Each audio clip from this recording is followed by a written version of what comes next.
welcome to another podcast. Today I thought we'd be talking about employees. If you're going to open a small business or your own restaurants, you're going to need employees. And as far as I'm concerned, because of my skill set, I can do pretty much everything in my restaurant. I don't rely on employee to put out products and serve customer. I rely on my employees to take off a load off of me, meaning I have a maximum limit of what I can put out in let's say 1 hour, and that would restrict my income, how much I can make money in 1 hour every day. So basically the employees are there to assist you take some work off your load. So I made a few notes here. My employees in my restaurants here, my two girls, my number one and my number two, they've been with me for 7 years. I pay them more than an engineer in the science park here in Hsinchu. They make like great money compared to any professional, close, like a plumber or, like a good job. It's one of the reasons why they stay. I got them when they were very young. They were, I think, 16 and 17. My number one will be leaving soon because she finished university. I also accommodate them to go to university, I'm flexible with the schedule. And so they stay with me for a long time. So I'm going to talk a lot of shit, let's say, but I keep my staff a long time because I pay them what they're worth and I treat them like what they're worth as well. Getting employees is kind of difficult. In my market, it's mostly an employees market, not an employers market, meaning that there are more jobs open, that there are people willing to do them.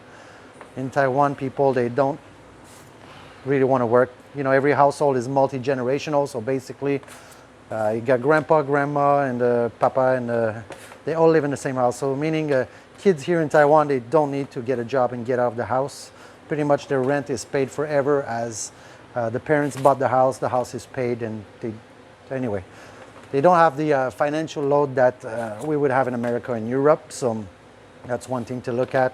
So it's difficult to find employees, so typically I'll do 100 calls. I'll get 10 answers of maybe. I'll set up 10 interviews. 3 people will show up, and 1 might come to work.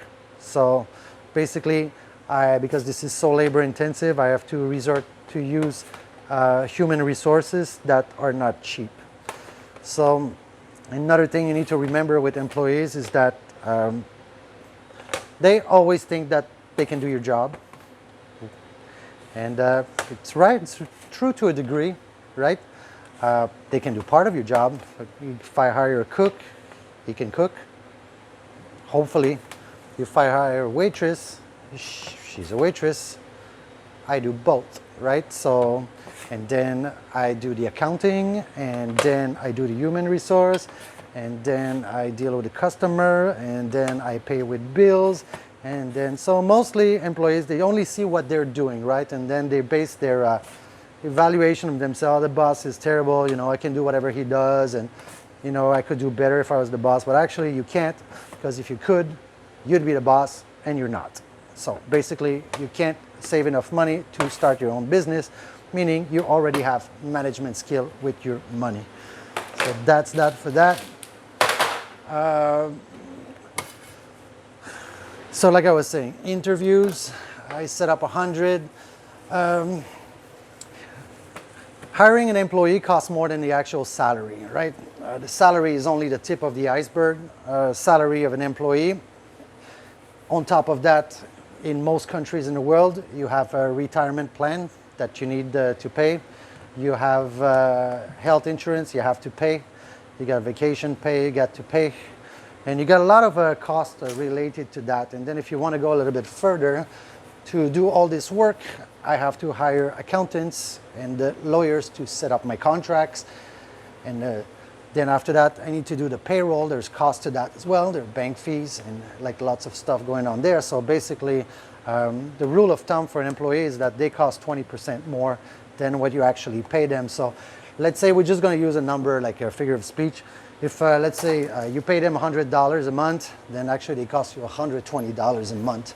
So It's a huge cost in your business. And then I know some of you say, yeah, but you know, you can have a tax deduction for your employee at the end of the year. Fair enough. The thing is this, right? When you start a business, you open a business, you took all your cash, right? You went all in. And some people don't have the time to wait for the end of the year for a tax rebate in your restaurant, because most of the restaurant won't make it to the end of the first year. So before I see this is like people who think they know better, but they don't really. So it's always a big issue. You got to be careful too to let cancer employees inside your business. For me, I have a trial period. I give them a week, and then I give them a second week. Then after a month, my employees will pretty much decide who stays, who goes. My two girls here, my number one, my number two, they don't take shit from anyone.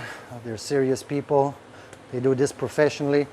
And if they tell me it's no go, then it's no go. So basically, if you have a good assistant or you have somebody you trust in your kitchen, let them run the show for you, because they will have to work with them like closer than you have to, because you'll be in front of the house, back of the house, in the office. When you're not there, they have to take care of your restaurant for you. So it's another thing that you have to consider when hiring people. Usually if I get a cancer, I call them cancers. They come in, they make trouble. In my country, we have unions. They encourage cancer. They can't fire cancer. Imagine you had cancer, you can cut it off because it's protected by something else. Well, that's pretty much what happens. Let me check my notes here. Like I was saying, most of your employees, right? You're a stop in their life.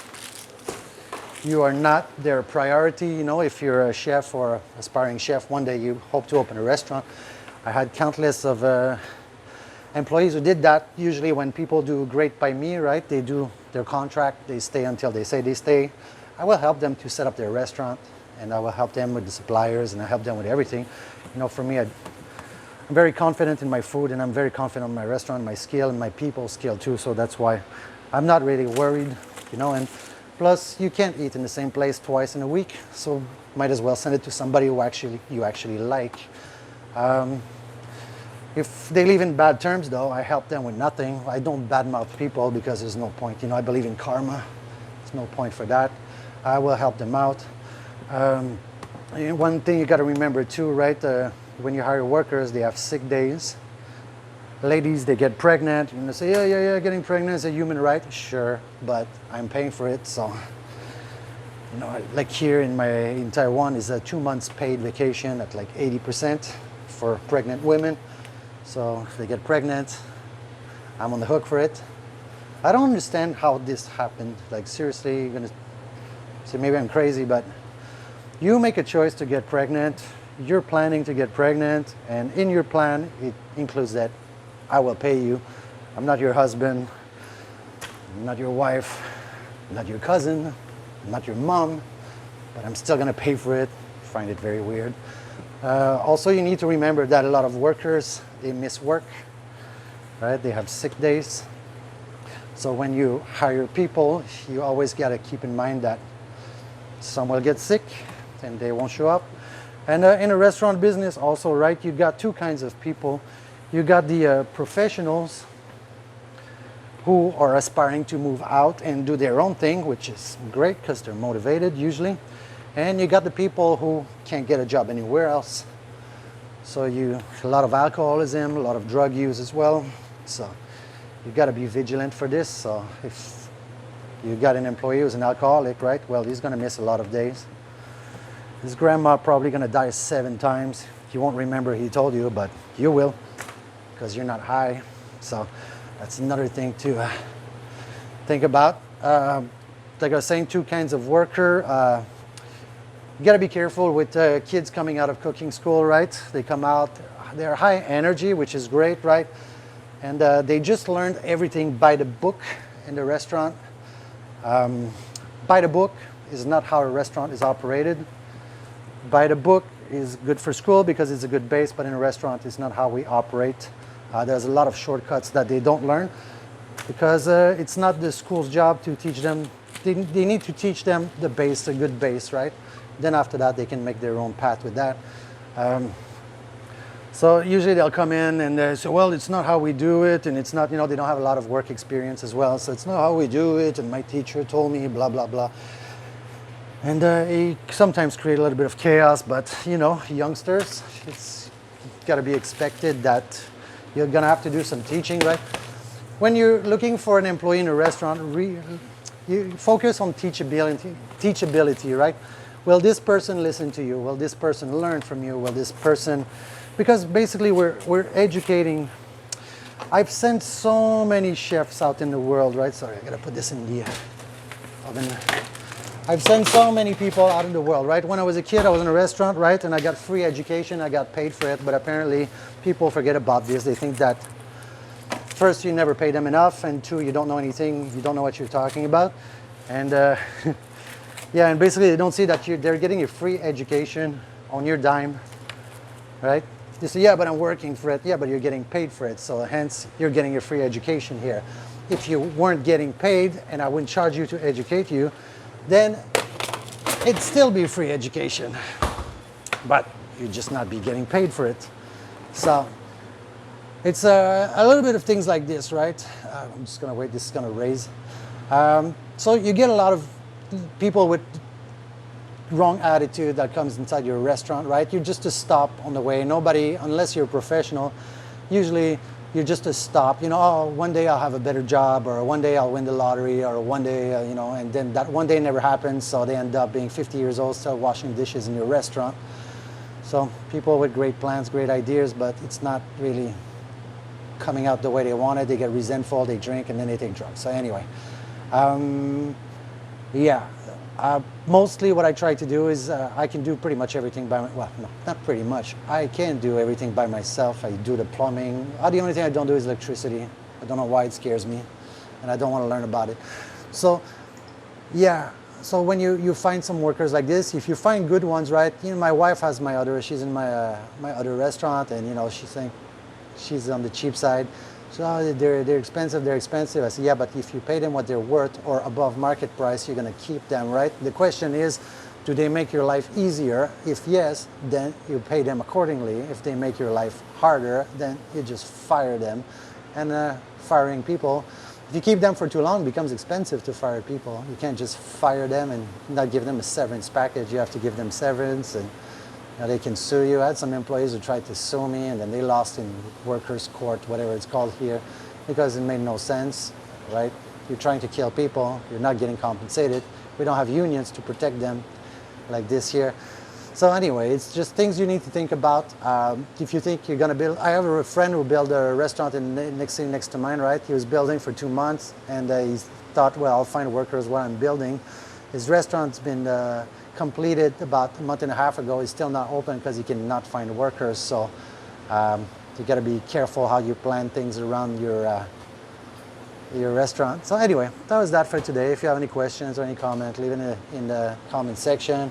Try to give an honest view of what is employees to me as a business person. I know you might not agree as an employee, that blah, blah, blah, but until the day you set up your own business and you have to deal with yourself and your colleague, then you pretty much don't know what you're talking about. So catch you in the next podcast. See you later. Bye-bye.